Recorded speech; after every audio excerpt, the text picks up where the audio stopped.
There is a condition where your brain becomes convinced that you are dead. Not dying, not sick, dead. Right now. Already a corpse. It is called Cotard's delusion, and it is one of the most disturbing neurological conditions ever documented. But it is just the beginning. The human brain is capable of generating delusions so bizarre, so specific, and so unshakable that they challenge everything we think we know about reality, identity, and consciousness.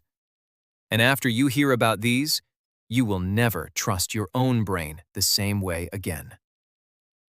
Cotard's delusion was first described by French neurologist Jules Cotard in 1880. He documented a woman who believed she had no brain, no nerves, no chest, no stomach, and no intestines. She believed she was nothing but decomposing skin and bone. She did not believe she needed to eat, because dead people do not eat. She nearly starved herself to death while believing she was already dead. Some patients with Cotard's believe they have lost all their blood. Others believe their organs have rotted away or been removed.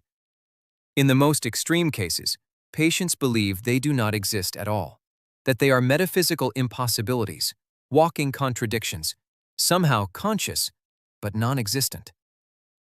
One patient described herself as existing in a state between life and death, unable to die because she was already dead, unable to live because she had no body.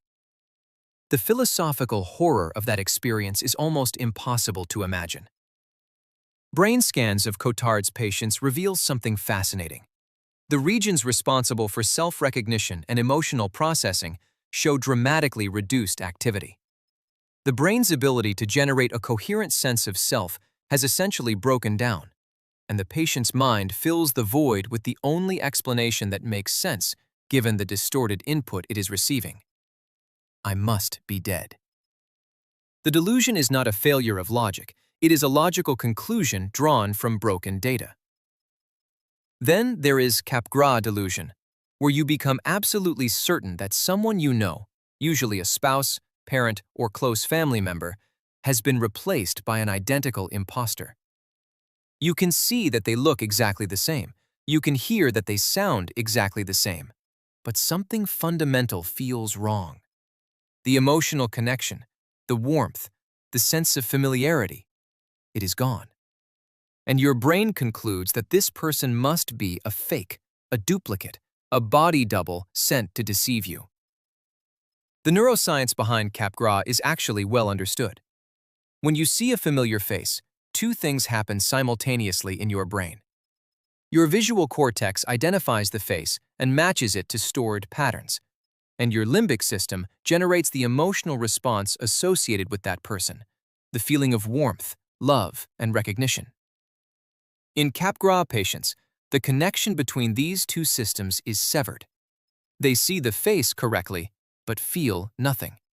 No warmth, no recognition, no emotional resonance. And the brain, desperate to reconcile this conflicting information, generates a delusion to explain the discrepancy.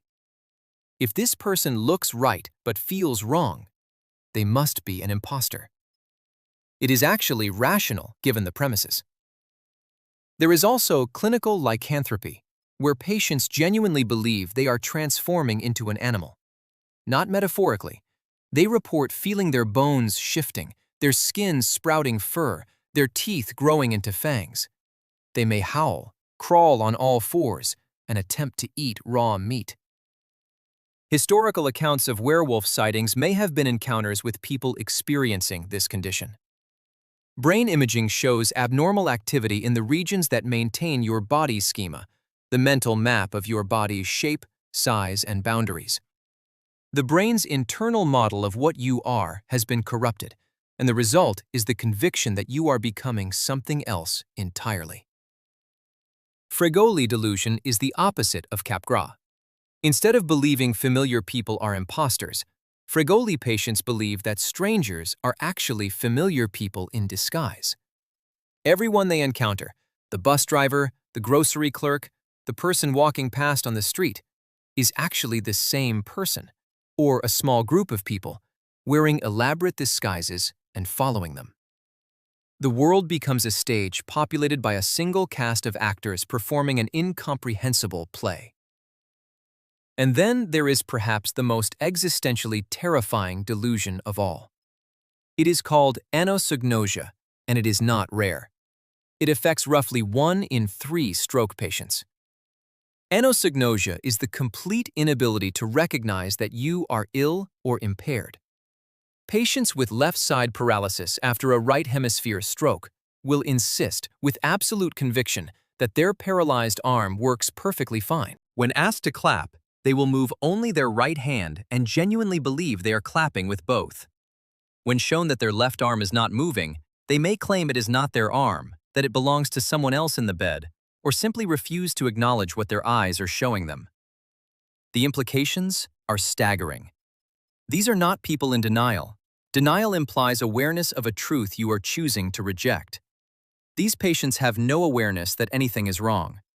The brain region responsible for monitoring that part of their body has been destroyed, so the monitoring system itself is offline. They cannot know what they do not know. And this raises a question that should make you profoundly uncomfortable. How would you know if your brain was lying to you right now? Your entire experience of reality is constructed by a 3-pound organ sitting in darkness inside your skull. It has never directly experienced the outside world. Everything you see, hear, feel, and believe has been filtered, processed, and reconstructed by this organ. And as these conditions prove beyond any doubt, it does not always tell the truth. You trust your brain because you have no alternative, but your brain has never actually